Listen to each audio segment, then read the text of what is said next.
vo finále na konci dňa, keď robíš biznis, tak za čo si platený? Si platený za hodnotu, ktorú prinášaš a za riešenia, ktoré prinášaš, ktoré tú hodnotu majú. Čím ťažšie riešenia, tým väčšia odmena. Keď ľudia chcú nejaký úspech, nemôžu hľadať život bez problému. Pretože čím vyššie na tom pomyselnom rebríčku spoločnosti alebo hierarchie ideš, tým väčšie problémy tam sú. To, kde sa dnes nachádzaš, nedefinuje v žiadnom prípade to, kde budeš. Čiže dôvera sa buduje seba dôverou. Ty, keď máš zlý vzťah s tou najdôležitejšou osobou na svete, čo si ty sám, tak nemáš dôveru ani potom robiť tie veľké veci. Čiže to, čo povieš sám sebe, začni plniť, začni robiť veci, ktoré si slúbiš a začni ich robiť, aj keď je to ťažké. Pretože to je ten rozdiel medzi úspešnými a neúspešnými. Naraz som sa ocitol v Madride na letisku, prišlo po mňa Bentley so šoférom, ten ma vyzdvihol a išiel som. A vlastne otvorím si ten mail a pozerám si a tam je, že ja som pičol 170 000.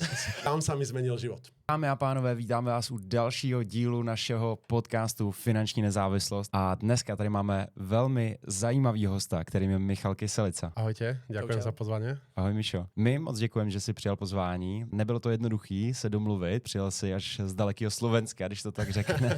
Na druhou stranu myslím si, že stálo za to ten rozhovor dát dokupy, protože Michale, ty jsi velmi zajímavý host, hlavně zajímavý svým příběhem, svojí historií, svýma podnikatelskýma úspěchama. Pro ty diváky, kteří tě třeba neznají nebo nesledují tvoji cestu, tak ty si už někdy v roce 2010-11 vlastně založil brand Posilka TV, což byl jeden, řekněme, z tehdejších nejúspěšnějších, řekněme, jako jejich podnikatelských projektů týkající se fitness na internetu, to můžeme říct. Dále bychom mohli říct, že si vlastně konzultoval nebo koučoval spoustu i zahraničních firem, ať už to byly i známí koučové, speakeři vlastně v zahraničí, nebo dokonce i královské rodiny. Takže o všech těchto tématech budeme určitě rádi, když se budeme bavit. Nicméně mě zajímá vlastně první otázka a to je směrem k tvý identitě. Kým se dneska teda vlastně jako profiluješ? Seš spíš jako podnikatel, konzultant, nebo kým by se dalo říct, že dneska je Michal Kyselica? Ja si myslím, že v prvom rade som človekom na ceste. To znamená, že neustále sa vyvíjam a myslím si, že každý človek, ktorý má ciele, ambície a pochádza možno z našich lokálnych podmienok, tak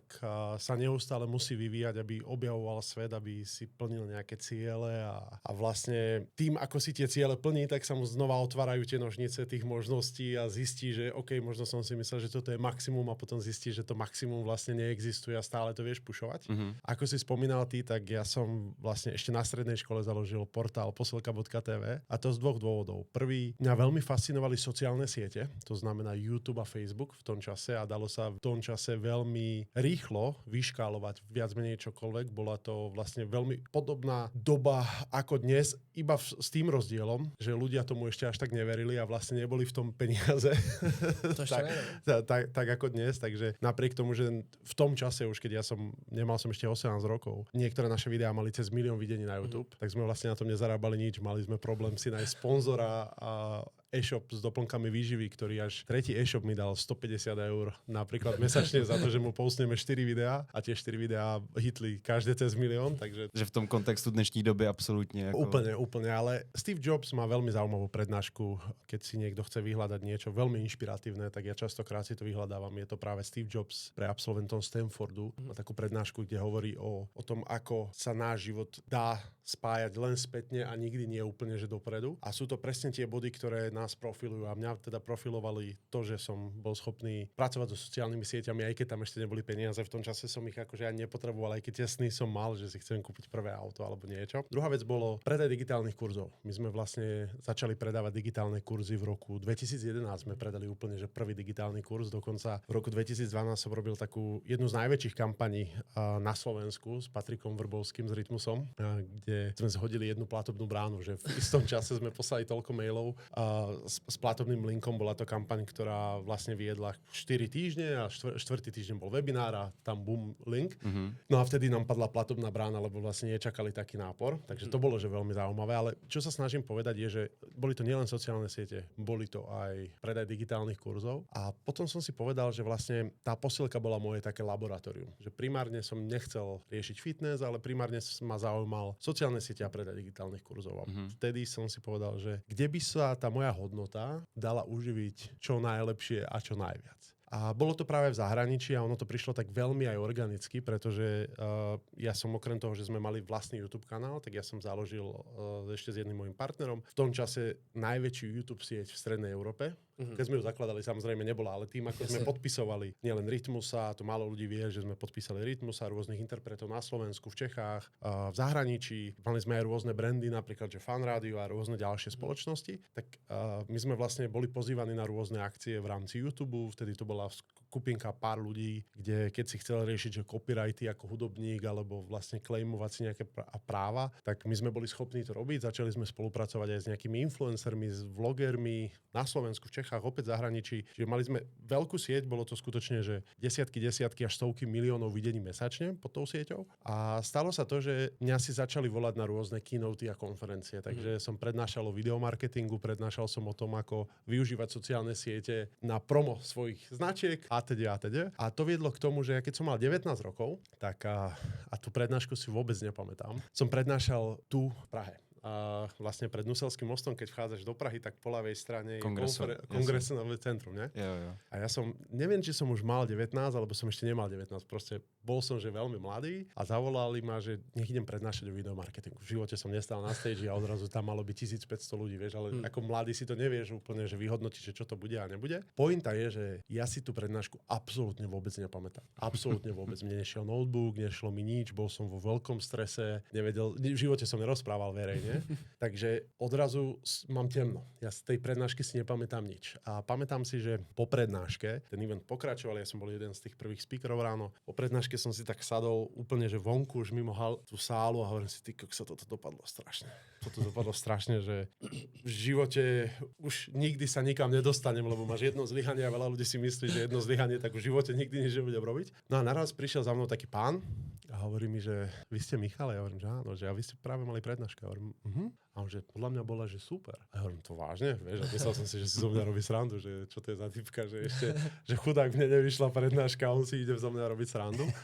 Ale stal sa presný opak, lebo on vlastne zastupoval jednu španielskú spoločnosť produkčnú, ktorá vlastne produkovala pre Telesinko. A pozvali ma na pracovný pohovor, že či by som nechcel, že zakladajú nový tím, ktorý bude mať na starosti iba YouTube, s tým, že oni produkujú pre Telesinko. To boli akože stovky až tisíce relácií ročne. A oni potom vlastne rok, Telesinko malo tie práva a po roku mala znova tá produkčná spoločnosť a čo chcela robiť je, že keď mali, ja viem, že silvestrovský program, že 2 hodiny a v rámci toho vystúpilo proste 40 interpretov, tak chceli to vlastne čopnúť, claimovať copyrighty, publishovať ako short formy a vlastne monetizovať, ne? Tak ma pozvali, aby som vybudoval tým, takže v 19 rokoch som vlastne konzultoval prvýkrát v zahraničí, bolo to v Španielsku. Strávil som tam niekoľko mesiacov, nastavil som procesy, systémy a budoval tým pre túto produkčnú spoločnosť. A tam som spoznal takého motivačného speakera, Randy Gage.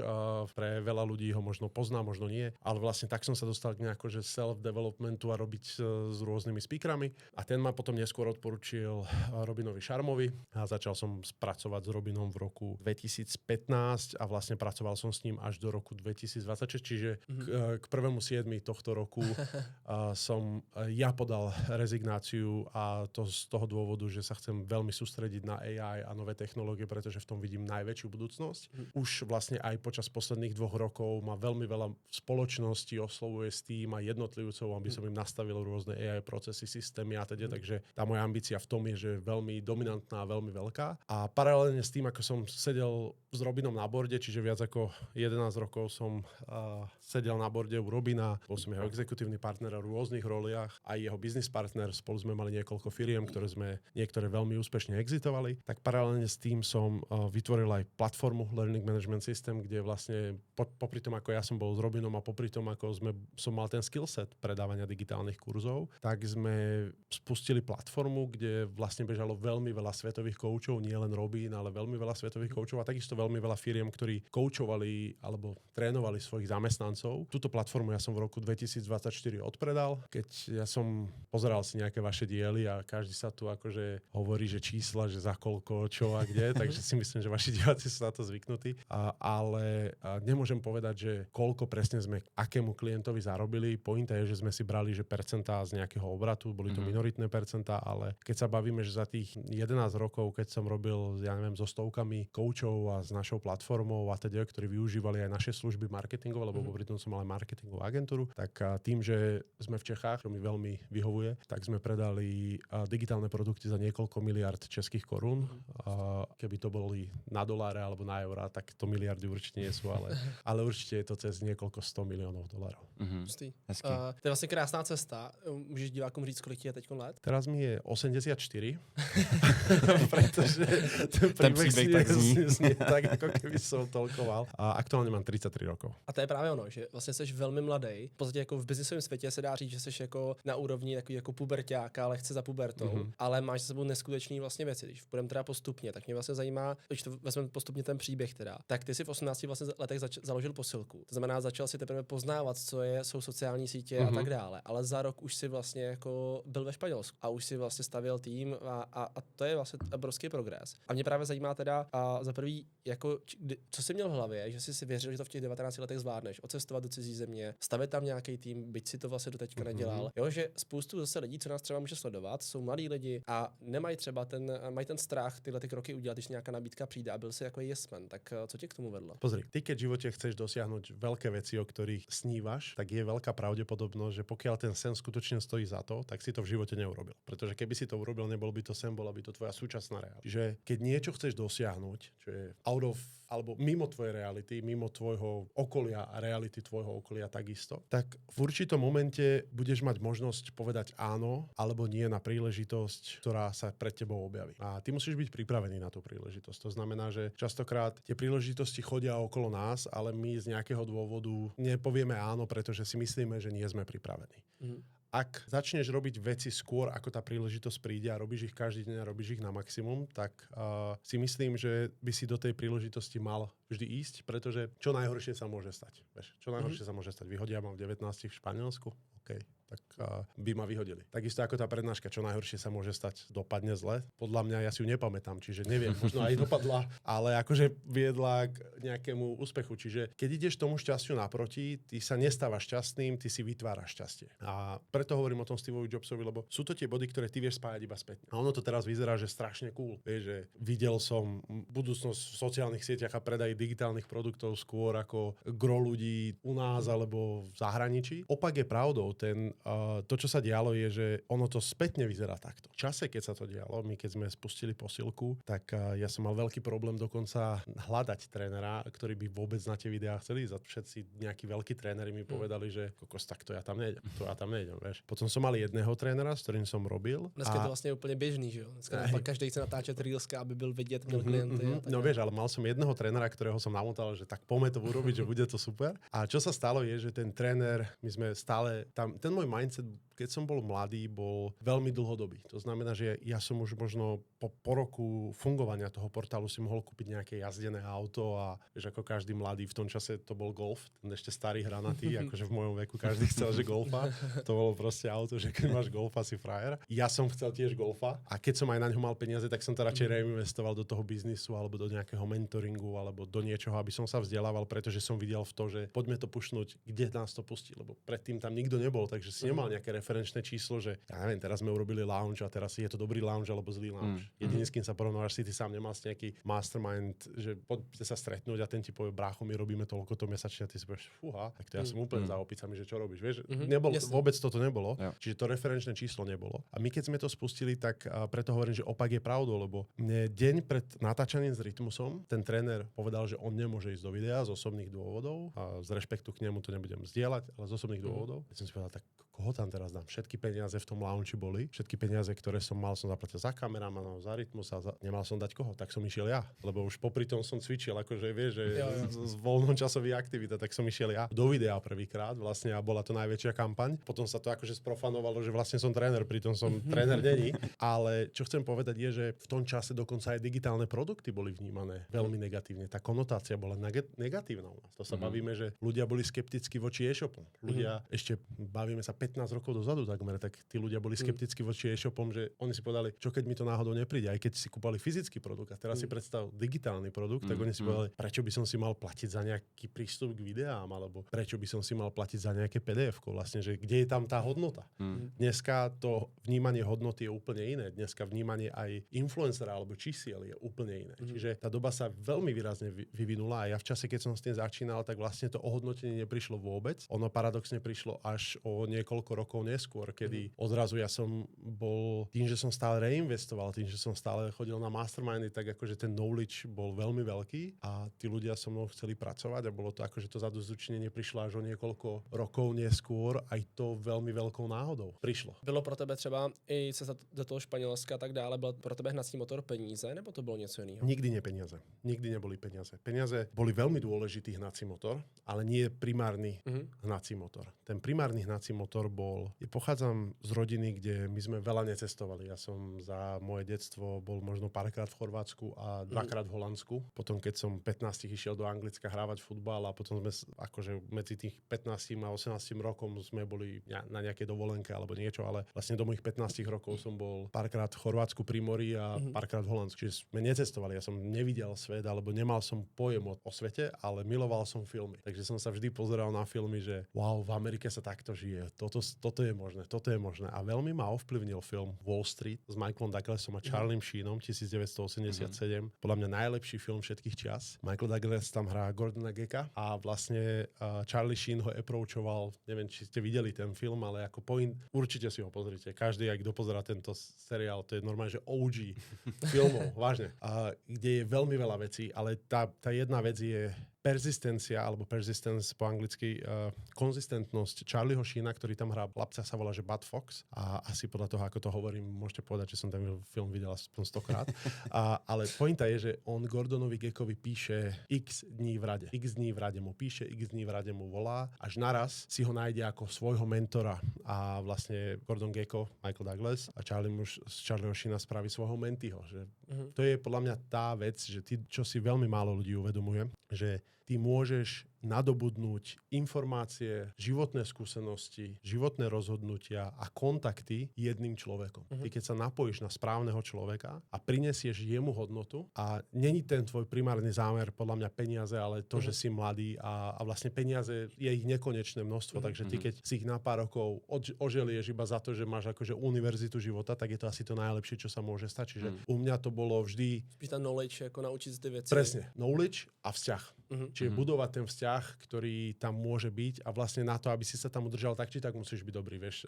Ty keď robíš s akýmkoľvek zahraničným takýmto speakerom alebo svetovým človekom, alebo proste keď je niekto, že top 1, top 2 na svete, dostať sa tam je relatívne jednoduché, lebo to je jeden kontakt, to je jedna sympatia, jedno niečo, kde povie, že chcem pre teba robiť, daj mi šancu. A keď sa budeš 100-krát pýtať, daj mi šancu, tak možno nájdeš si mentora aj tu v Čechách, aby ti tú šancu dal. Keď chceš robiť development, tak choď za, vieš, dneska každý robí development, každý flipuje byty, tak ti garantujem, že keď si tých 30-40 influencerov budeš pozerať stále dokola a zistíš, kde sa hýbu, ako sa hýbu, pôjdeš na nejaký workshop a stále ich budeš otravovať, že chceš, ako im môžeš priniesť hodnotu. Ja neviem, napríklad, že môžeš byť ich kameraman a budeš ich shadowovať a budeš im tvoriť content a popri tom sa ty budeš učiť tento knowledge, tak skôr či neskôr tú skúsenosť dostaneš, lebo máš tú hodnotu.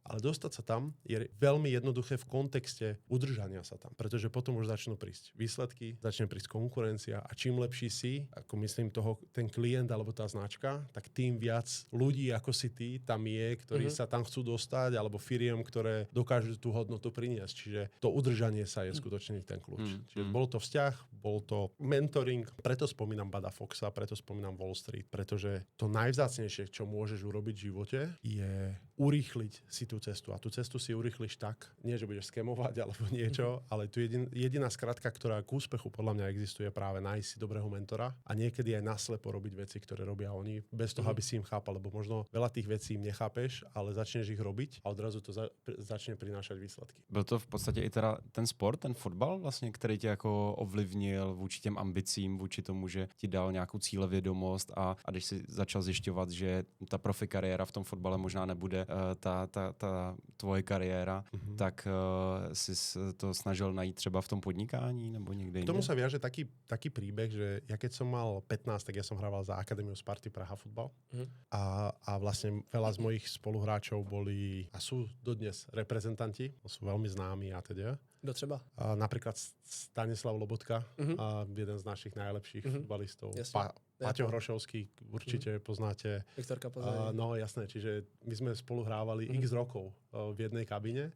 A to sú chalani, ktorí akože hrávali, vieš. A ja som nehrával. Čiže ja som bol taký akože drevák, lebo ja som bol veľmi vysoký, ja som už v tom čase bol akože takisto vysoký, ako som dnes, tým pádom som nemal takú ohybnosť a teda, ale hrávali sme spolu, čiže bol som dríč, fakt som makal. A jedno leto som sa rozhodol, že začnem hrávať, že musím začať hrávať. Tak som nielen makal na tých tréningoch a fakt tie tréningy boli veľmi náročné, ale chodil som ešte po tréningoch si sám kopávať. Dokonca to zašlo tak ďaleko, že to sa bavíme, že som bol osmak na základnej škole a mne z toho tak preplo, že som dával tomu tak maximum, že som 2 týždne vynechal v škole. Ale bol som akože smart, takže som mal výhovorku, že ma bolí koleno, chodil som na rehabilitácie a nechodil som do školy. Potom ma uvidela naša zemepisárka alebo geografie a učiteľka, ako si kopem loptu, tak mi hrozilo vyhodenie zo školy, keď som bol osmak, čo by nebolo moc príjemné, ale pointa, čo sa snažím povedať, je, že som začal makať. A okrem toho, že som makal viac ako všetci ostatní,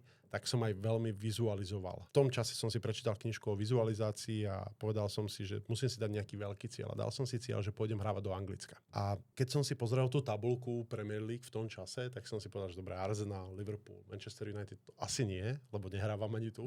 Ale tie posledné týmy tabuľky by mohli byť OK. A posledný zrovna bol Birmingham City a v druhej lige ešte som si pozrel, dobre, tak si pozrieme aj v druhej lige, že kto je tam je prvý a bol Ipswich tam. Tak som si v tom čase ešte bol internet taký, že si napojil modem a SIM karta, vieš, takže akože to sa strašne dlho loadovalo. Ale pointa je, že som si pozrel tréningové kempy Birminghamu City a Ipswich Townu a vytlačil som si ich, ako vyzerajú. A to som si nalepil na stenu. Tu pôjdem trénovať. Vision board, jo? Vision board. Čiže som makal a vision board. A naraz k tomu sa viaže taká historka, že nám odpadla hodina v škole. Ja som vždy na tie tréningy do tej akadémie chodil tak, že nám skončila hodina, ja som išiel autobusom na jednu autobusovú zastávku, kde nás naberal akože už klubový autobus a zaviezol nás do tréningového centra. A mne odpadla hodina, tým pádom som tu prvú zástavku si hovoril, že tak prejdem ja peši. Že nebudem, vieš, že mám 45 minút naviac, nemusím ísť autobusom, prejdem to peši a tam ma zoberie ten... No jasné, že tam ma zoberie ten druhý autobus. No a naraz som išiel okolo, to bolo ešte v čase, keď pri tých zástavkách boli PNS-ky. Dneska už PNS-ky takmer nie sú, to sú... PNS je, na Slovensku voláme PNS, že predávajú noviny. Novinový stánok. Jo, stánok. Okay? No, neviem, prečo to tak voláme, neviem, čo to je vlastne skrátka, ale PNS. Čiže novinový stánok. Dneska už fakt nie sú, akože, alebo ich je minimum. Hej. No a ak som išiel okolo toho novinového stánku, tak niečo v mojej hlave mi povedalo, že kúp si denník Šport. Prisahám. Normálne, akože dodnes mám zimomriavky, že... Ale bolo to veľmi živé, že kúp si denník Šport, kúp si denník. A v živote som si denník Šport nekúpil. A ja hovorím, že nie, že, akože, že prečo mi to hovorí, že idem peši na tú zastávku, že daj mi pokoj, vieš, moja hlava, že daj sám sebe pokoj. Ale bolo to tak intenzívne, že som sa vrátil a kúpil som si ten denník Šport. A na zadnej strane toho denníku Šport bola reklama, že Birmingham City organizuje tréningový kemp na Slovensku a že sa môžeš prihlásiť, vieš, za 300 €. Tak som zavolal tatinovi, že prosím ťa, že toto musíme kúpiť, že ja neviem, ja pôjdem na brigády, je mi to jedno, že toto ja tam musím ísť. A on že dobre. A vieš, to bol ako s odstupom času, to bol biznis, kde oni zavolali nejakého trénera detí bývalého, možno im dali nejakú hlavičku a to bolo všetko. No lenže čo sa stalo? Teraz keď hovoríme o tom osude, tak čo sa stalo je, že ten tréner ochorel a už tým, že Birmingham City tam mal svoje logo, tak zavolali skauta, ktorý mal na starosti Slovensko a Čechy. A ten si vlastne zavolal všetkých tých už vybratých ľudí, ktorí mali s nimi zmluvu. Čiže bolo to nie len tí, ktorí si kúpili, ale boli tam už aj hráči, ktorí akože on ich vybral a chceli ich vidieť predtým, ako pôjdu do kempu, lebo to bolo presne, že ja neviem, 2 týždne predtým, ako im začínal v lete kemp, po sezóne a ešte akože pred novou sezónou, pred prípravou. Že už sa videli, že už sú vybraní a oni už boli vybratí, mali podpísané zmluvy a teda. Čiže a pôvodne tam nemali byť, OK? Čiže mali tam byť iba tí kúpení a mali ich trénovať trénovať nejaký tréner detí, chápeš. Ale akože on ochorel, takže prišiel tento scout a zobral si týchto vybratých zo Slovenska a Čiech. A to boli rôzne ročníky, že tam boli 3 ročníky. Ja som vtedy bol, že mladší dorastenec, prvý rok, ale už som bol v tíme starších dorastencov. Čiže som bol o 4 roky starší. Hej, že vlastne, že preto som aj nehrával stoper, alebo ja som bol v tíme o 4 roky starší a boli sme v tom tíme z hodou okolností, akože fakt, že takto, že ročníkovo vždy starší, že aj Stano, on je ešte mladší odo mňa, on je o rok a pol, ale už bol tak dobrý, že tiež bol s nami v tíme a trénoval. No ale čo chcem povedať je, že on si tam zavolal týchto ľudí, teraz začal kemp a bolo to rozdelené, že sme hrávali aj prípravné zápasy a vždy to boli, že tí top špíleri oproti nám, čo sme si to akože kvázi, že kúpili ten kemp. A ja som bol tak presvedčený, že idem do toho Birminghamu, že cezo mňa nikto neprešiel, som hrával stopera. Tam boli vybratí najlepší útočníci z Čiech, Slovenska, ktorí boli niektorí o 4 roky starší. Ten scout ma nemal kde vidieť, lebo ja som nehrával zápasy. Čo sa stalo je, že oni cezo mňa neprešli. Fakt som bol, že brutálny. A ten kemp trval 3 dní. Po 3. dni prišiel za mnou ten scout, jeho meno je Mark Fogarty, a prišiel za mnou, že potrebuje sa rozprávať s môjim tatinom. OK, a mne to prekladali, ja som nerozumel, vieš, britskej angličtine v tom čase, aj keď som sa ju učil už 8 rokov, ale nevieš. No a tak dali číslo, zavolal otcovi a on povedal, že idem do Birminghamu s ním. Čiže takto som sa dostal do Birminghamu City a potom z Birminghamu City som išiel ešte do Ipswich Townu a potom vlastne na skúšku a už iba a tam som sa zranil, ale mám veľmi pekné spomienky, že som odohral nejaké zápasy proti Fulhamu napríklad a akože veľmi také akože pekné spomienky, ale čo sa snažím povedať je, že to bola transformatívna skúsenosť môjho života, kedy som začal veriť vo veľké sny. Že napriek tomu, že som nehrával, makal som rok predtým, mal som to jasne vizualizované, tak som sa dostal tam, kde možno väčšina ľudí sa nedostane, nič z toho nebolo, ale začal som veriť vo veľké sny. Čiže ve chvíli si nehrál ve svém klubu, tak i přesto, že si obyčejně jako chtěl a šel si s tomu naproti vlastně, měl si to vizualizovaný, tak se to vlastně povedlo. Áno, lebo, a to tvrdím dodnes, lebo vieš, dneska sa bavíme, že o AI a mňa veľmi fascinuje exponenciálny svet, poučujem to, mentorujem rôznych ľudí a teda. Moju firmu celú som transformoval z predaja digitálnych kurzov a predaja niekoľkých fakt miliónov na čisto exponenciálny svet, AI, v budúcnosti dúfam aj robotika, ale zatiaľ AI. A čo sa snažím povedať je, že to, kde sa dnes nachádzaš, nedefinuje v žiadnom prípade to, kde budeš. Čiže aj keď si úspešný v súčasnom svete, neznamená to, že v tom budúcom budeš úspešný. Práve, že tí najúspešnejší dnes môžu, a vždy to tak je, sú najviac zraniteľní, ale vlastne to, že sa mi nedarilo, neznamená žiadny predpoklad, že sa mi nebude dariť v budúcnosti. Mě zajímá, zahrál jsi z Premier League teda? Nebo jsi to nestihl přímo Premier League zahrát si? Ja som nezahral Premier League vôbec, nie.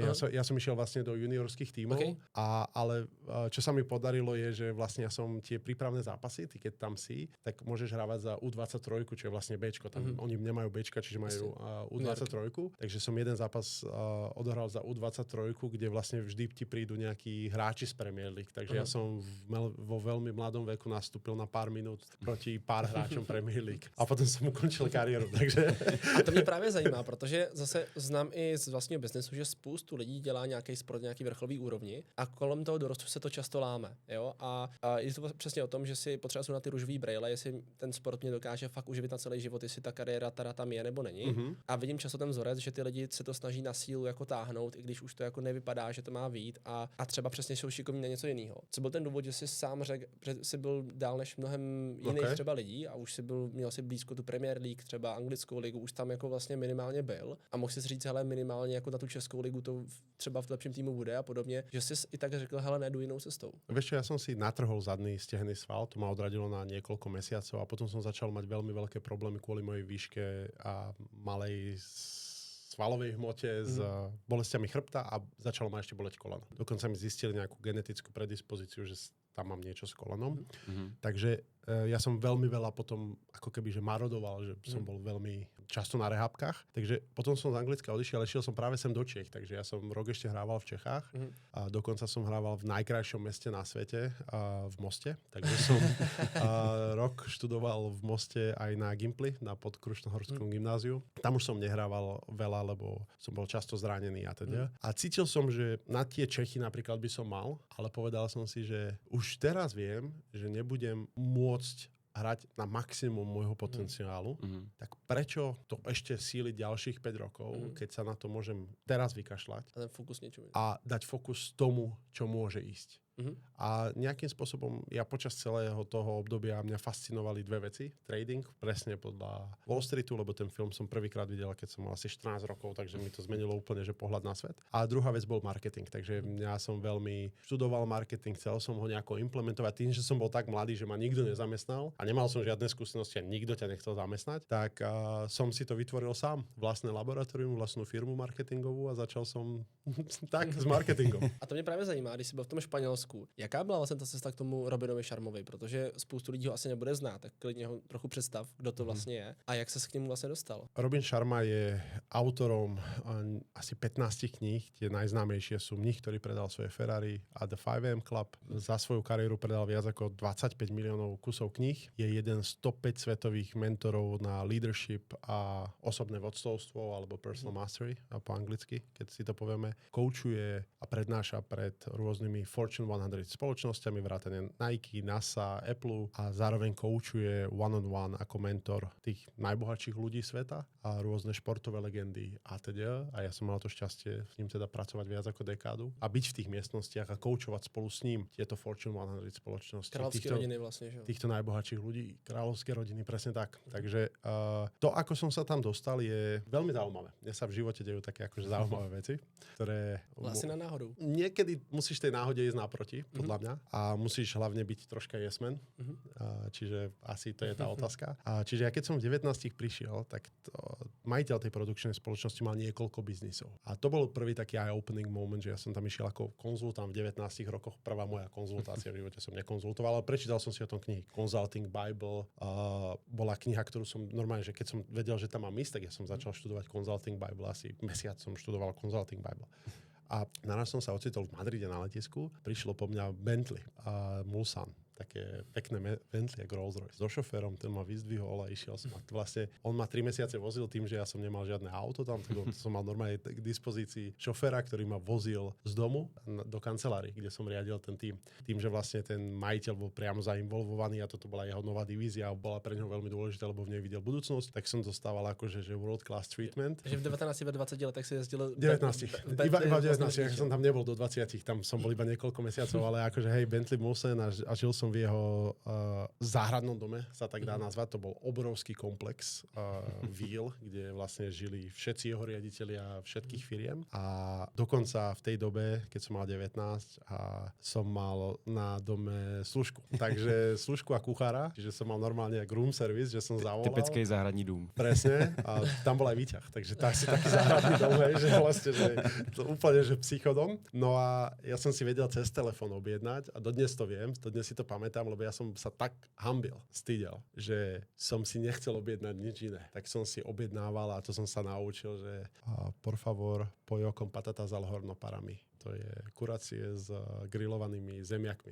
Pre mňa. To je jediné, čo viem po španielsky. A ešte druhá vec viem. A potom som sa niekoho opýtal, že ako sa povie juice, lebo si dal juice a bol fakt, že brutálny, vyšťavený. A on, že sumo de frutas. Tak som vlastne, por favor, sumo de frutas.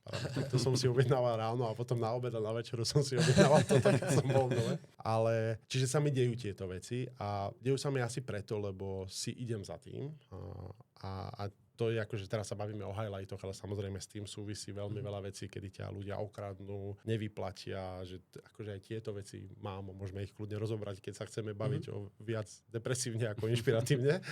Ale ako hovorím, tým, že som konzultoval toto a bol som vlastne YouTube certified, chodieval som ešte aj s tým mojim kolegom do Londýna na rôzne školenia a vlastne v tom čase šéfka európskeho YouTube bola Češka.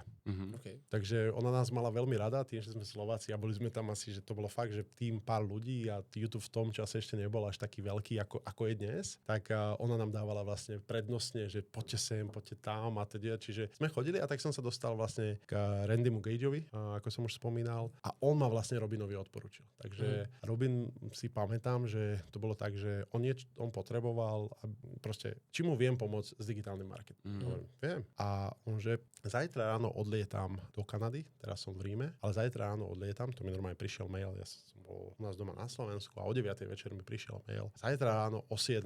odlietam do Kanady, ale ak chceš, o 6. ráno ťa môžem v tomto hoteli stretnúť.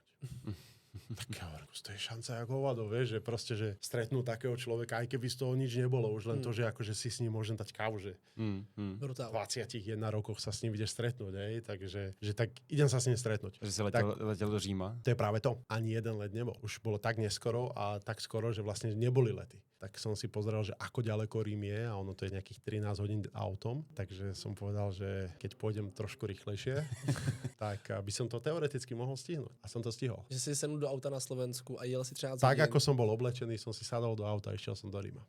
A si sa tip-top ako na tú 6 bez spánku. O 4 minúty pred 6 som stihol, nespal som celú noc, zaparkoval som a bol som tam. A to by málo kdo udělal. Jako spousta lidí by hledalo výmluvy, ale není let, nemám se tam jak dostat a odepsal by e-mail, ale nedá se nic dělat, pojďme to dát na jindy, nebo... Ja si osobne myslím, že to, čo odlišuje ľudí, ktorí majú nejaký úspech a nemajú úspech, je, že preberajú svoju osobnú zodpovednosť. Nehľadaš výhovorky, hľadaš riešenia a to slovíčko anglické, ktoré sa dá na to uplatniť, je anyways. Aj napriek tomu, neviem ako to je po česky, ale nebol let a aj napriek tomu som tam. Jakýkoliv směr hledat. Ty musíš nájsť to riešenie. Vo finále, na konci dňa, keď robíš biznis, tak za čo si platený? Si platený za hodnotu, ktorú prinášaš a za riešenia, ktoré prinášaš, ktoré tú hodnotu majú. Čiže ty na konci dňa ako kreatívec, ako podnikateľ, exekutívec si platený za čo? Za riešenia. Čím ťažšie riešenia, tým väčšia odmena. End of story. Čiže keď ľudia chcú nejaký úspech, tak nemôžu hľadať život bez problémov. Pretože čím vyššie na tom pomyselnom rebríčku spoločnosti alebo hierarchie ideš, tým väčšie problémy tam sú. Tam nie sú menšie problémy. Jediný rozdiel je, že ty ich vieš lepšie zvládať. A čím lepšie zvládaš problémy a riešiš problémy, tým ťa marketplace za to lepšie odmenuje. A preto podľa mňa ten vzťah problémom a vzťah peniazom sú elementárne dôležité veci. Poznám veľmi veľa ľudí, ktorí povedia, peniaze pre mňa nie sú dôležité. A napriek tomu celý týždeň sa naháňa preto, aby a nevidí svoju rodinu preto, aby doniesol pár korún. A jediné, čo rieši, sú peniaze. A nie sú pre neho dôležité, preto má s nimi taký vzťah. Poznám veľmi veľa ľudí, ktorí v živote majú veľmi veľa problémov. A stále sa im opakujú, pretože sa im vyhýbajú. Neustále ich posúvajú, nekonfrontujú ich. Admirál Stockdale, ktorý bol zajatý vo Vietname na 7 rokov a veľmi veľa zajali celú jeho družinu. A gro tej družiny zomrelo. Opýtali sa ho, že kto zomrel prvý, on povedal, že optimisti. Že dôležité boli dva faktory. Prvý, mať absolútnu vieru, že to dobre dopadne. Vždy musíš mať dobrú vieru. Akýkoľvek problém, ty musíš veriť, že ten problém není fatálny. Jediné, čo je fatálne, je smrť. Čiže akýkoľvek problém máš, musíš veriť, že to dopadne dobre. Veľmi veľa ľudí sa bojí AI, musíš veriť, že to dobre dopadne. Že ty to AI zvládneš. Okay? Aj tú dobu, ktorá to prinesie. Čiže musíš veriť, že to dobre dopadne, to je ad 1. A 2, musíš byť absolútne úprimný k faktom, ktoré sa aktuálne dejú. Ty nemôžeš oklamať to, kde dnes si. Nemôžeš byť, že Ježiš, mám problémy, ale všetko dobre dopadne, tak nič nemusím robiť. Veľmi veľa ľudí to takto robí, že si mýli to pozitívne myslenie s tým, že vlastne nemusím nič robiť, lebo stačí pozitívne myslieť. To je blbosť. Hľadaj alibi. Ty musíš ísť do akcie. Čiže musíš veriť, že to dobre dopadne, preto za tým ideš. Musíš byť 100% presvedčený, ale zároveň musíš byť 100% úprimný k tým faktom. Že tam by som povedal, že to je asi to, čo sa udialo, čiže nehľadal som výhovorky, sadol som do auta, išiel som za Robinom a tam sa stala taká veľmi zaujímavá vec. Ja si pamätám, že vlastne keď sa bavíme o tom vzťahu, tak vlastne ten vzťah bol pre mňa elementárny a ja som niekoľko mesiacov ten lead time k tomu, aby sme spolu začali robiť, tak som urobil najskôr 2 mesiace konzultáciu zadarmo. A mal som taký konzultačný model, ktorý využívam aj dodnes. Keď sa bavím o tom, že musíš byť 100% úprimný k tým svojim faktom, tak to bolo proste, že ten krok začínal, ten ad 1 začal analýza súčasného stavu. Nemôžem vedieť, či ti viem pomôcť alebo neviem, keď neviem, kde sa teraz nachádzaš.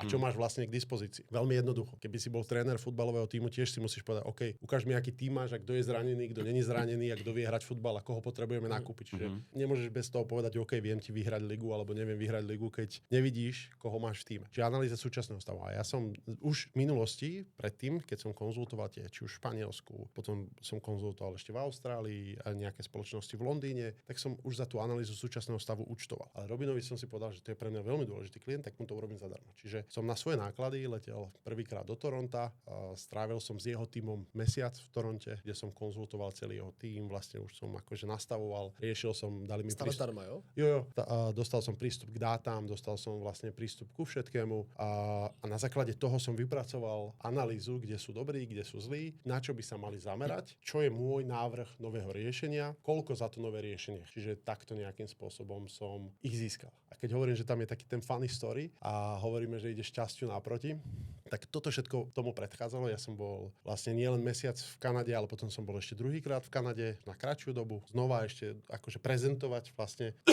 Takže vy ste si už během té první hodiny jako plácli na to, že mu uděláš tu analýzu? Áno, ja som povedal, ja som išiel s tým tam a to si myslím, že veľmi veľa ľudí nerobí, že máš nejakú príležitosť a ideš za tou príležitosťou, ale nemáš end goal in mind. Čo je tvoj end goal? Akékoľvek stretnutie. Ak proste dneska už viem, Robin to nazýva pre-performance paragraf. paragraf si napíšeš o tom, čo vlastne od toho chceš. Keď začínaš ráno nejaký deň, tak si napíš, čo chceš, aby ako ten deň má dopadnúť. Keď začínaš, pre nás podnikateľov alebo kreatívcov je to veľmi náročné, lebo keď hráš futbal alebo hráš nejaký šport, tak je veľmi jednoduché povedať si, idem vyhrať Ligu majstrov. OK, vieš, kedy Liga majstrov je, čo preto musíš robiť a teda. U nás tá cesta není taká, že musíš prejsť cez 16 finále, semifinále, finále, skupinu a teda, hej, že tu tá cesta je, že dlho to vyzerá ako nič, potom to vyzerá ako koniec sveta a potom to vyzerá trošku lepšie, potom znova koniec sveta a 3 infarkty a potom možno niečo príde.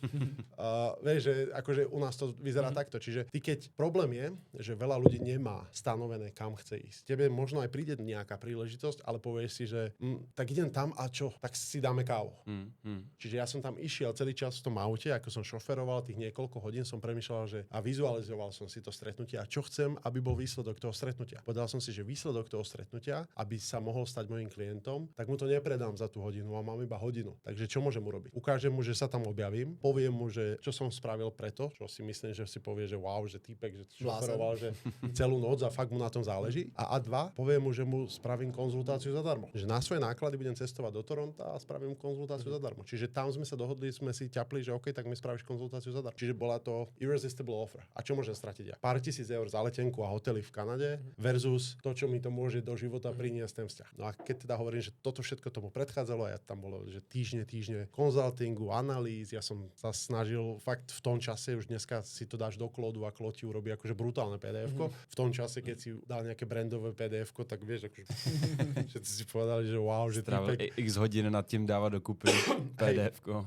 Takže ja som všetky svoje resources, ktoré som mal aj z agentúry a všetko som vlastne dal do toho, akože nielen finančné, ale myslím ľudské. Že všetko, čo som vedel, že už toto je tá naša ukážka toho, že keď ti toto urobím zadarmo, čo ti urobím, keď mi budeš platiť. Čiže som overdeliveroval napriek tomu, že mi nič neplatil. Dal si nejdřív hodnotu, vybudoval si vztah a pak si teprve vlastne chtěl zaplatit, což je ústý. No a práve tam som v rámci toho bol, že návrh nového riešenia, že čo všetko to obnáša, budovanie platformiem, mobilných API, reštrukturalizácia, natočenie kontentu, bla bla bla bla. A tam si hovorím, že vedel som, že koľko zhruba sú tie moje kosty a hovorím si, že vieš čo, že toľkatým ľuďom som na tej ceste pomohol, akože v tej aj videoagentúre, aj všade, že oni mi teraz pomôžu naspäť, že akože poviem im, že ja to potrebujem, že možno mi pomôžu zadarmo. Takže som plánoval s tým, že niektorých už tých delivery mi pomôžu zadarmo a stala sa tam taká úsmevná vec, že ja som povedal, že deadline, kedy im pošlem cenu, že vlastne že finálnu cenu o tom, že som odprezentoval riešenie a teda, ale povedal som, že ešte nemáme odhadnuté, koľko to riešenie zabere hodín, koľko budú kosty a teda, že je pre nás dôležité, aby to nacenenie bolo proste presné, takže ho pošlem do polnoci ich času tento deň. Odletel som na Slovensko a z futbalu môj kamarát, ktorý v tom čase hrával za AC Milano, Juro Kucka, ma zavolal, lebo mal narodeniny a mám pocit, že vtedy mal nejaké jubileum, tak ale my sme sa navštevovali že dosť často, tak ja som vlastne za Kucom letel do Milana, bola nejaká večer party a ja som už mal rozpracovaný že mail, mal som tam asi 12 PDF, ktoré som počas tých týždňov na tom pracoval a jediné, čo som nemal, bola kolónka cena, lebo som sa nevedel rozhodnúť, akú cenu tam mám dať, že fakt to bolo pre mňa dôležité, si hovorím, toto môže byť life changing tento kontrakt, nie kvôli financiám, ale kvôli tomu, že môžem sa dostať do miestnosti, kde sa proste ľudia nikde nedostanú. A hovorím si, že toto aj keby som proste mal prerobiť peniaze, tak mi to za to stojí.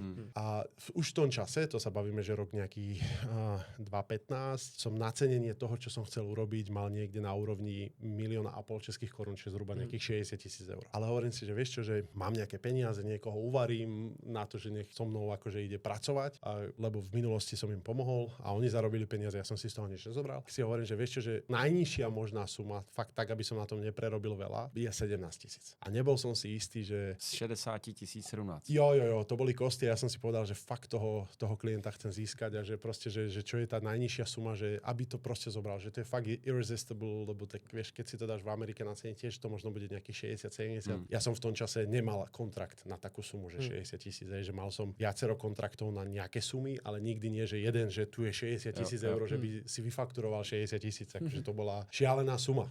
A ja som mal 22 rokov, vieš, takže to bolo, že aj pre mňa šialená suma, že vlastne, že ešte v tej dobe, že? No, ten môj termostat nebol nastavený. Ja som pochádzal z podmienok, kde som nemal nastavený termostat na takéto sumy a vlastne povedal som si, že preto hovorím, že elementárne, keď chceš byť bohatý, musíš mať dobrý vzťah k peniazom, lebo si môžeš účtovať veľa. A si s tým OK. No a keď hovoríme o tom laku, tak mne sa stala taká vec, že ja som povedal, že pošlem ten mail v noci a hovorím si 17. My sme ešte na party s Kucom, to bola nejaká večera a teda hovorím, už je koľko hodín, ja musím ísť poslať ten mail, ale nebol som si istý sumou, mal som ho v drafte, vieš, fakt, že x hodín prípravy, čiže preto to chcem uviesť na pravú mieru, že tam bola brutálna hodnota a ja som vedel aj protiponuku, že tá protiponuka bola niekde na úrovni 300 000. To všetko, čo bolo treba spraviť, tak bola niekde na úrovni 300 000, lebo my sa bavíme o delivery viac menej v rámci roka. Tak ja som išiel, že lowballovať, aby to bolo, že no-brainer, chápeš? Tak si hovorím 17 alebo že akú tam dám sumu. No a potom my sme prišli z tej party, ja som tam niečo popil a vlastne hovorím si, že musím to poslať. Tak som dopísal sumu 17, odoslal som mail a išiel som spať. Ráno sa zobudím, čítam maily a že OK, že accepted, že stretníme sa o týždeň tam a tam a môžeme to podpísať tú zmluvu. A ja hovorím, že super, vieš, že proste, že získal som klienta, ktorý mi môže zmeniť život iba tým, že mu fakt doručím to, čo som slúbil a že tak si to idem študovať. Tak som vlastne sa zavrel na niekoľko hodín, že idem študovať ten mail, tie prílohy a celý ten timeline aj lead time k tomu, že vlastne, že čo som spravil, že som vlastne takéhoto veľkého klienta získal. Otvorím si ten mail a pozerám si a tam je, že ja som pičol 170 000. Ja som si to presne myslel.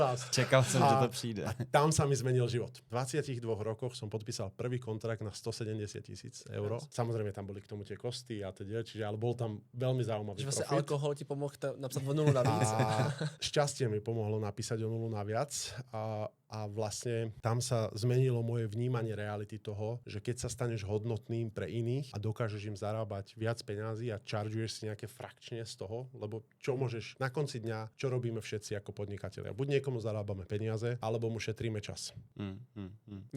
Nič iného. Akože to je to, čo na konci dňa predávaš. Buď zarábaš peniaze, alebo mu šetríš čas. Potom už keď niekto je že ultra wealthy, tak mu niekedy dáva, že pôžitok. Čiže napríklad opäť mu dávaš nejaký čas naspäť, ktorý je jeho voľnočasový. Hej, ale zase je tam ten čas, ktorý on má. Čiže ja som sa snažil urobiť obe tie veci a vtedy sa mi zmenil život, že som si povedal, že wow, tak ja sa tu lowballujem na takúto sumu a oni mi akceptujú 170. A vtedy sa mi zmenil život. Odtedy to, čo som zarobil na jednom kontrakte, som zarobil za mesiac niekoľkokrát dokopy.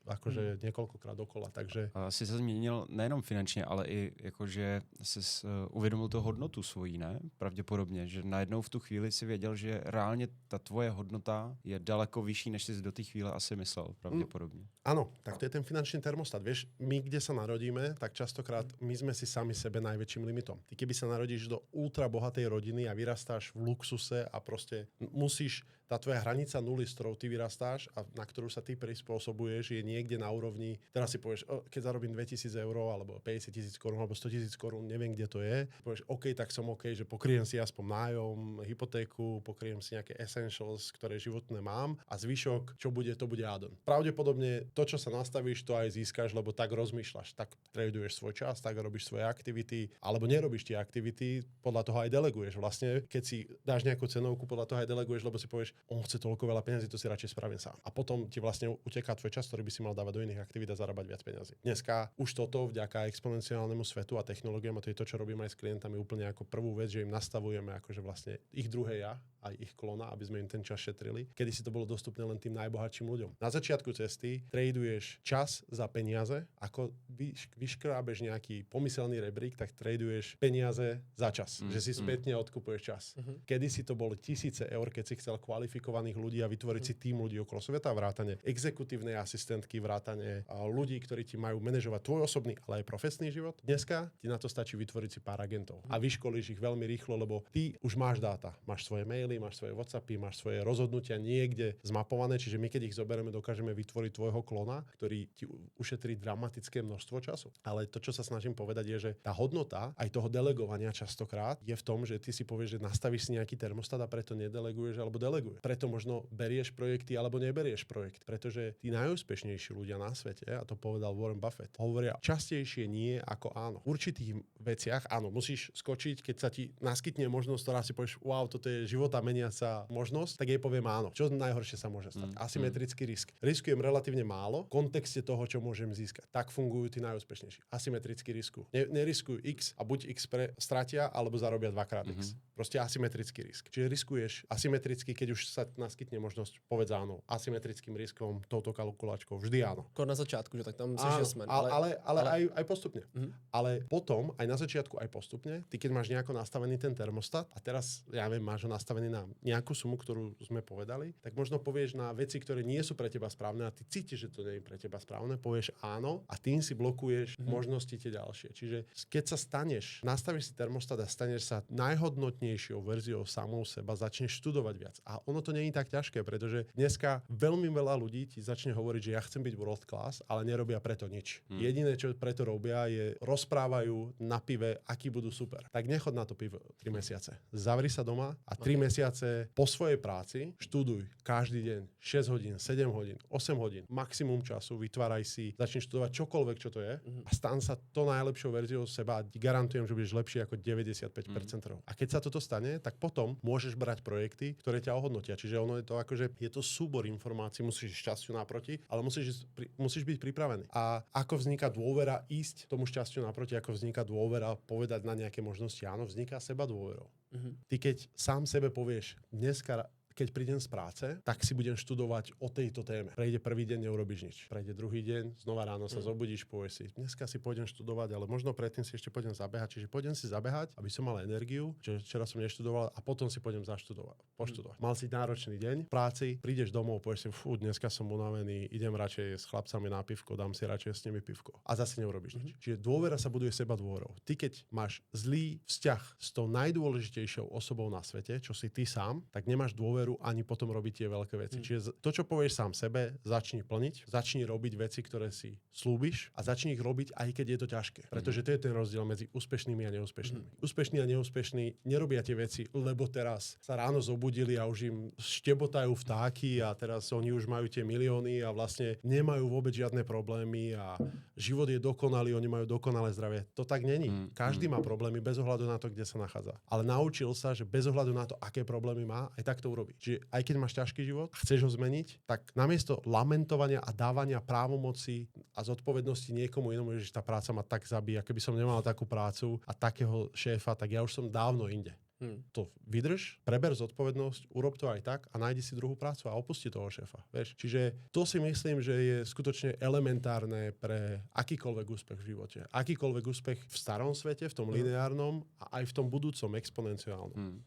Co mě právě zajímá, když si teda vlastně v těch 22 letech místo 100 000 začal zarábat prostě miliony, tak jak si pracoval s tou hlavou, že najednou tolik prostě peněz máš, jakože pro spoustu lidí je to likvidační, vlastně najednou začít měsíc na měsíc začal vydělávat jako miliony. Tak jak si jako zůstal nohama na zemi, díky čemu? Vďaka dvom veciam. Prvá, vďaka výchove a to vďačím za to mojim rodičom, že asi ako ma vychovali, že asi to neoklameš, čiže určite tam ide veľký kredit. A druhý, keď sme sa bavili pred chvíľkou, že toto znie akože veľmi inšpiračne a ja vlastne som nikdy nemal problémy, tak ja som mal niekoľko problémov s posilkou, že vlastne ten prvý. My sme, keď sme robili tú kampaň s Patrikom, s Rytmusom, tak ja som mal v tom čase spoločníkov. A tí spoločníci mi pred tým launchom povedali, že Mišo, vieš čo, že tá tvoja firma, ona je DPHčková, ale poď, máme ne-DPHčkovú firmu, môžeme to robiť cez ňu, aby sme nemuseli z každého členstva, lebo to je B2C, vlastne kým ričneme ten limit, to riešiť cez ne-DPHčkovú. Takže sme išli tam, ja som išiel potom si pre peniaze a oni mi povedali, a ja som v tom čase mal v tej kampani, že všetky svoje peniaze a oni mi povedali, že vieš čo, a čo ty chceš? Ty si mladý šušeň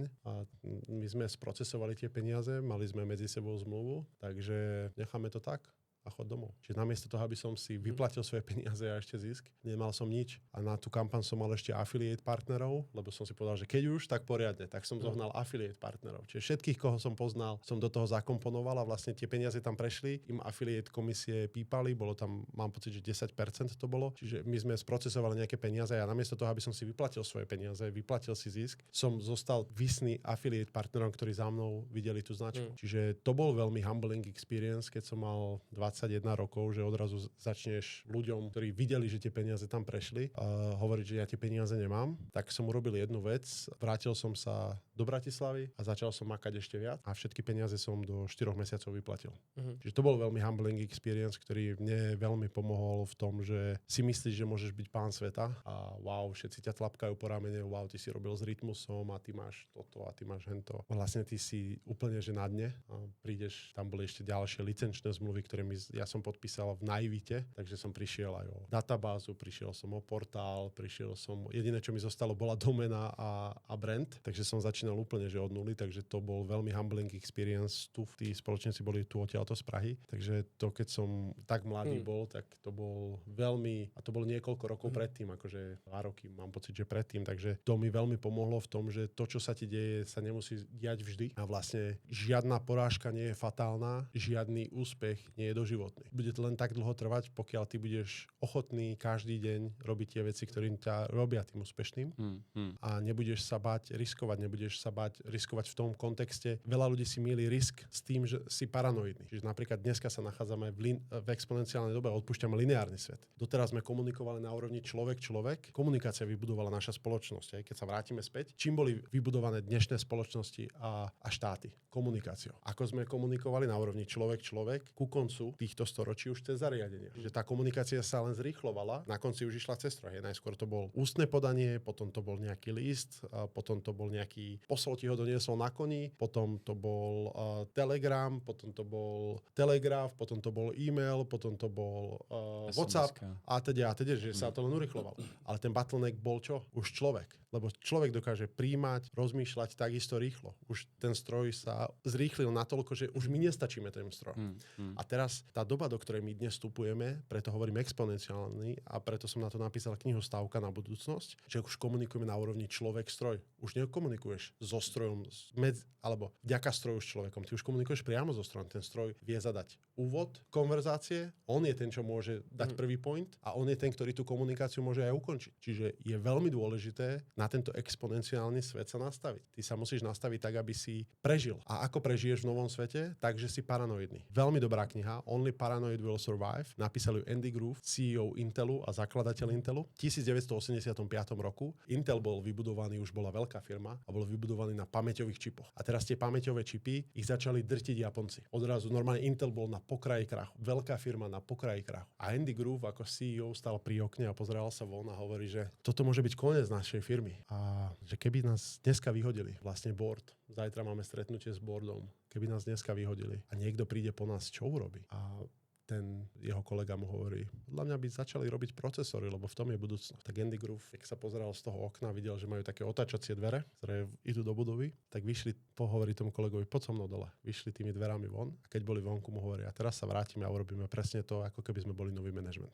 A vsadili všetko na procesory a vlastne vyhrali, ale bolo to vlastne paranoidné z toho dôvodu, že oni keby to neurobili tak, či tak by skôr či neskôr zomreli a ty musíš byť, ako som povedal ten generál, ty musíš byť úplne 100% k tým svojim faktom, čiže sa musíš rozhodovať fakticky. A dneska žijeme v dobe, kedy veľké firmy, keď nezmenia to, ako fungujú, veľkí jednotlivci a úspešní jednotlivci, keď nezmenia to, ako fungujú, keď nezmenia svoje dogmy správania, tak budú o pár rokov nepoužiteľní, možno už o pár mesiacov budú nepoužiteľní. Čiže je to o tom, keď si najúspešnejší, si najzraniteľnejší a vždy sa musíš zamyslieť nad tým, že ako sa udržím relevantný a čím väčší si, tým väčší risk sa to zdá, ale vlastne ono to není risk, lebo ty si uvedomíš na konci dňa, že isté rovná sa neisté, neisté rovná sa isté. Ty musíš stále riskovať na základe dát a faktov. Nemôže to byť naivný optimizmus bez faktov, ale keď máš fakty a cítiš, máš ten touch reality a cítiš ten puls, že ako sa mení kognitívna práca, že to, na čom naša spoločnosť stála, sa mení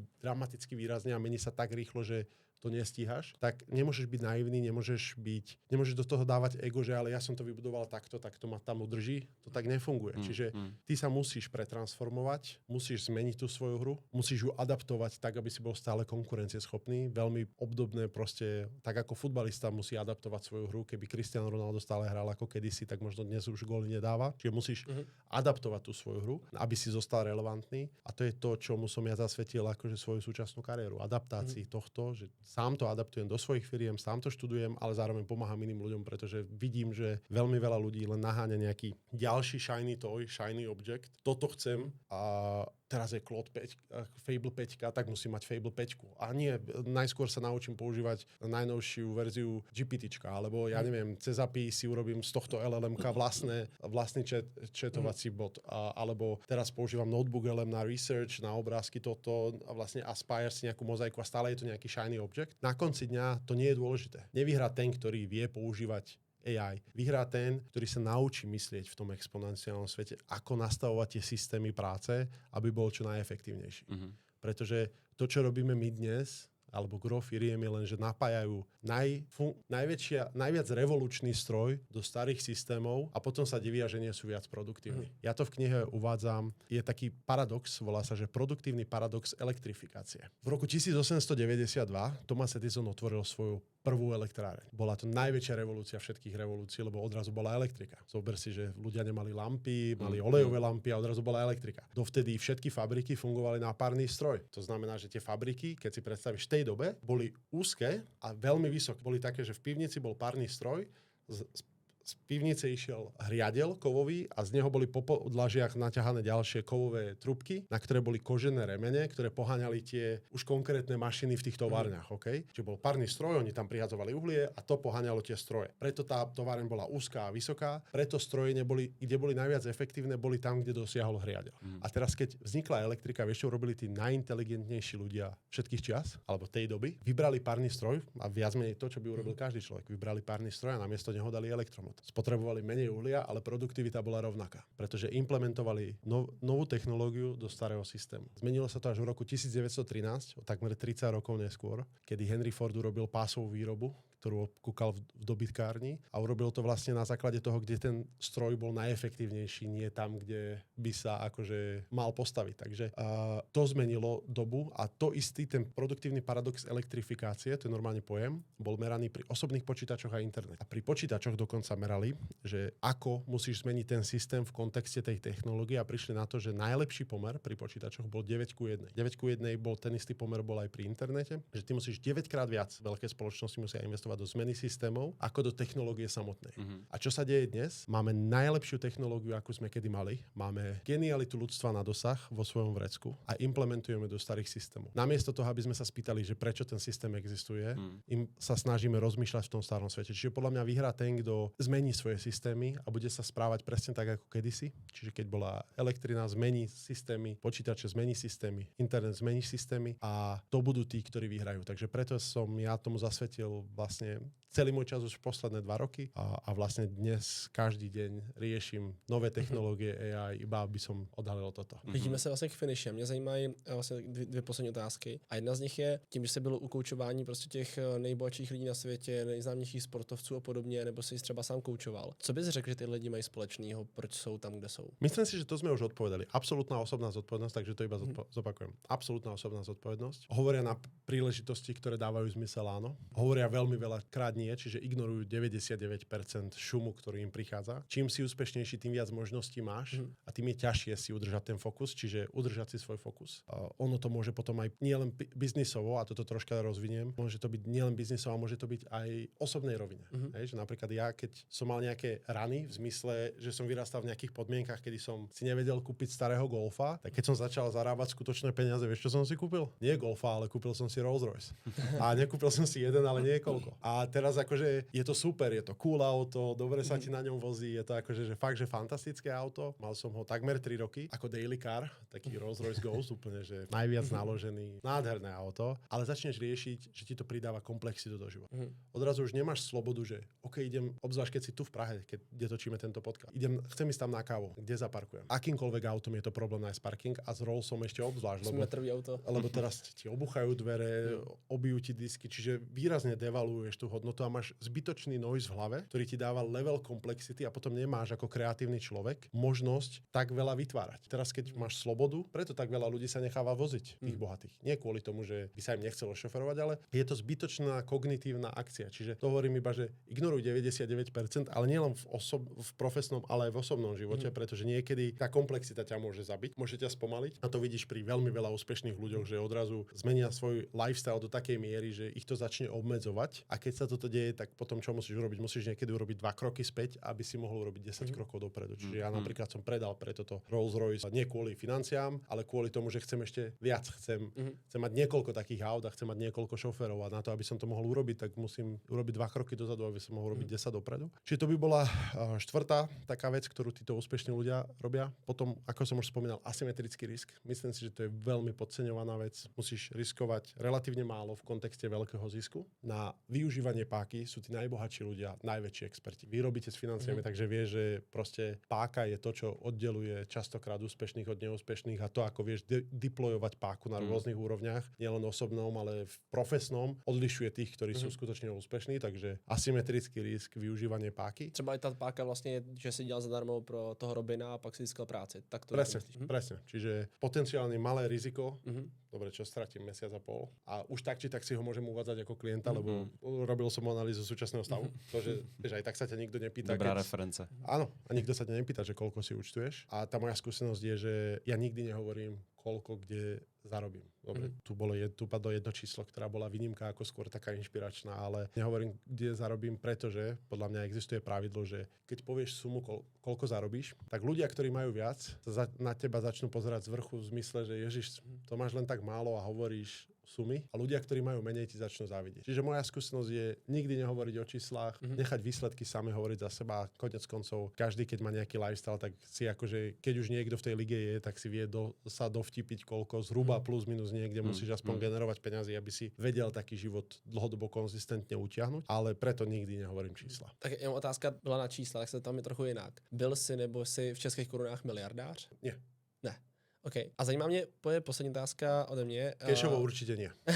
Okay. Nemyslím cashově, myslím v majetku celkové. V cashově určitě ne, ale myslím v majetku. Ešte nie. OK. A zajímá mě právě to, co je možná zarážející na tom tvém příběhu pro spoustu lidí. Byl jsi s Robinem ve spolupráci, byl jsi vlastně součástí jeho biznisu, nebyl jsi jenom nějaký zaměstnanec, ale fakt si s ním vlastně podnikal, byl jste business parťáci a potkal si zajímavý lidi díky tomu a tak dále. Co byl ten důvod, že si řekl, hele ne, jdu ve 33 letech vlastně jako cestou v tomhle, jdu si prodám ten podíl a jdu úplně na jinou prostě hrací půdu. Co byl ten důvod? Vize, přesvědčení. Veľmi dobrá otázka. Je to tak, že ja som primárne budoval vzťah a primárne preto hovorím, že peniaze boli u mňa sekundárny motivačný faktor. To bol prirodzený dôsledok, keď si na konci dňa, keď si dobrý a robíš niektoré veci, tak tie peniaze zarobíš. Ja si myslím, že mám dosť peniazy na to, aby som v živote nemusel robiť, ale napriek tomu mám hlad väčší ako kedykoľvek predtým. A to, čo je tá moja motivácia, a prečo som povedal, že už teraz nie, bolo to, že po tých 11 rokoch veľmi veľa vecí už aj pre mňa sa stalo automatických. Veľmi veľa vecí, už aj ja som upadal do stereotypu, veľmi veľa vecí som už poznal. To znamená, že po 11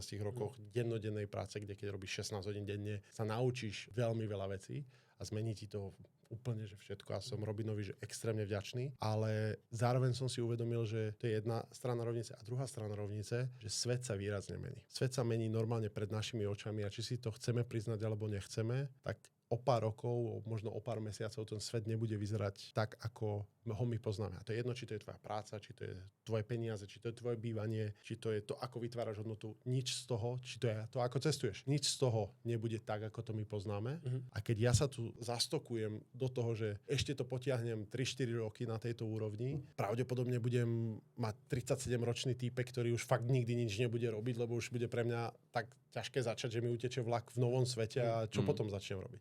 Čiže u mňa to bol, prvýkrát som začínal kvôli skúsenostiam a skutočne som tam bol primárne kvôli skúsenostiam. Všetko som robil kvôli skúsenostiam. Vždy, zatiaľ, všetky moje životné rozhodnutia boli k tomu, aby som sa ja sám zlepšil, aby som ja sám urobil tento deal preto, lebo ho chcem urobiť, aby som si zlepšil svoju napríklad deal making policy, hej, alebo to, ako robím deally, že chcem uzavrieť tento deal, chcem si urobiť toto. Čiže bolo to vždy o tom, aby som sa ja stával lepším človekom, ale prvýkrát vnímam, že tu je najväčšia príležitosť, aká je, a vnímam, vnímam, že ja ako človek som pripravený a idem do tej príležitosti normálne, že 100%. A použil som na to logiku Jeffa Bezosa, ktorý bol vo veľmi podobnej pozícii, ako som ja. V zmysle, že mal veľmi dobre platenú prácu na Wall Streete, bol veľmi uznávaný na Wall Streete a dostal nápad na Amazon. Proste bol fascinovaný internetom a povedal si, že keď bude mať 80 rokov, bude ľutovať, že opustil prácu na Wall Streete, kde sa mohol kedykoľvek vrátiť, alebo to, že do toho internetu išiel. To som si povedal aj ja, že keď budem mať 80 rokov,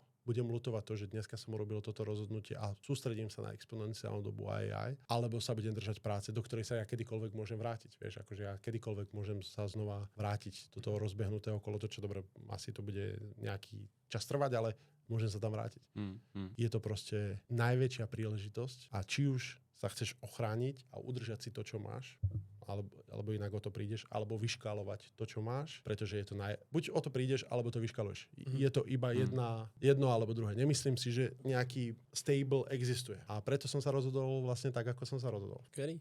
To znamená, když určitě nad tím přemýšlíš a uvažuješ, že jo, protože bavili jsme se tady o vizualizaci, vision boardech a když se dneska podíváš a zamyslíš se nad tím, kde by to mohlo být za 5-10 let, tak máš něco, k čemu se jako upínáš, něco, kam jako vidíš, kam směřuješ?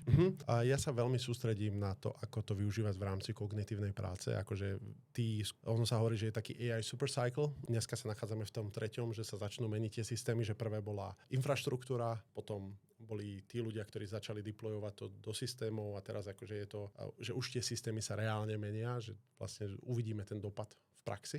Tak respektíve prvé bola technológia, druhé bola infraštruktúra, teraz presne dopad do systémov. Tak ja sa sústredím presne na to, že kde to má dopad na kognitívnu prácu. To znamená, mňa veľmi baví to, čo robím. Vidím, že sa mení behaviorálne správanie, to, ako ľudia získavajú informácie, že keď sa bavíme, že viac ako dekádu som bol na špici predaja digitálnych kurzov, to bola moja obživa a teraz sa mení behaviorálne správanie, že ľudia už nejdú do kurzu, kedysi najviac hodnotný kurz bol ten, ktorý mal najdlhšie hodiny. Dneska každý chcú ísť straight to the meat, daj mi ten point, alebo sa to opýtam chatu. Čiže nekupujú sa informácie tak, ako sa kupujú. Určite to neznamená, že teraz tí ľudia sa nebudú vzdelávať, alebo nebudú chceť straight to the meat, alebo chceť ten point, prečo vlastne chcú tú informáciu. Tak ja sa chcem sústrediť presne na to, ako zarobím na tom ešte viac. A na to, aby som zarobil ešte viac, tak som vlastne preto exitoval veci, lebo som si dal na konci dňa kalkulačku, že OK, že tu je jedna vec, buď sa toho budem držať, bude to stále trošku menej a vyžadovať si to viac a viac času, alebo sa nechám teraz vyplatiť a idem proste ďalej s týmito vecami a popri tom presne to, čo robím, ja zdieľam. Takže ja netvrdím niečo, čo je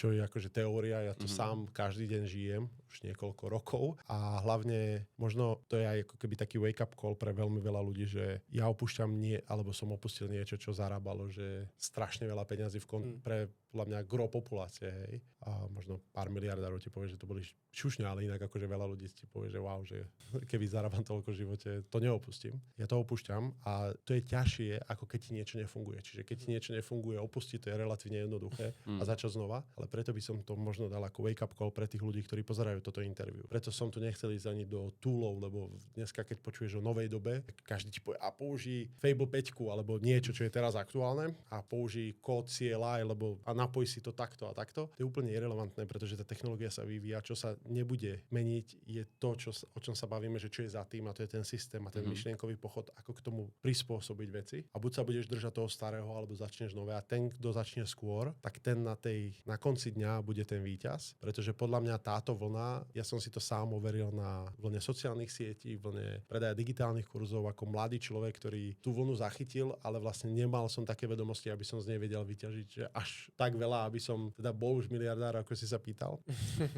Ale dneska si myslím, že som presne na tej ceste, aby som sa ním stal, pretože je to určite môj zámer a viem, že sa ním stanem tak, že budem pomáhať čím viac ľuďom a preto som si povedal, že tú vlnu teraz musím zachytiť a už som na ňu pripravený. Okay. Michale, my ti moc krát děkujeme za ten skvělý podcast. Myslím si, že to byl jeden z nejlepších podcastů, který jsme historicky měli, protože si myslím, že té hodnoty tady je spoustu. Věřím, že i pro diváky je velmi inspirativní díl a budeme určitě rádi, když se nevidíme naposled. Držíme palce. Ďakujeme, Michale. Díky a budeme držať palce. Ja chalani ďakujem za pozvanie. Som veľmi rád, že ste ma do tohto podcastu zavolali a budem sa tešiť, keď to dáme kedykoľvek na budúce a možno zazdielame už zase nejaký update v rámci toho exponenciálneho sveta a možno iba taký posledný message pre každého, kto to počúva do dopočúval to až sem. Ak sa bojíte a máte strach z exponenciálneho sveta, tak opäť iba k tomu Jeffovi Bezosovi. Ten strach nevzniká z toho, že viete, že nad tým nemáte kontrolu. Vy nad tým kontrolu máte. Ale ten strach častokrát vzniká z toho, že podvedome deep down viete, že nejakým spôsobom by ste to mohli ovplyvniť a napriek tomu na to nekonáte. Takže začnite konať. Čokoľvek, čo vyskúšate, vyjde, nevyjde, experimentuj a ťa dovedie skôr či neskôr k tomu výsledku bez ohľadu na to, kde sa dnes nachádzaš, ale začni. Najlepší čas začať je začať a je práve teraz. Skvělý. Díky moc. Ať se daří. Ďakujem. Děkujem.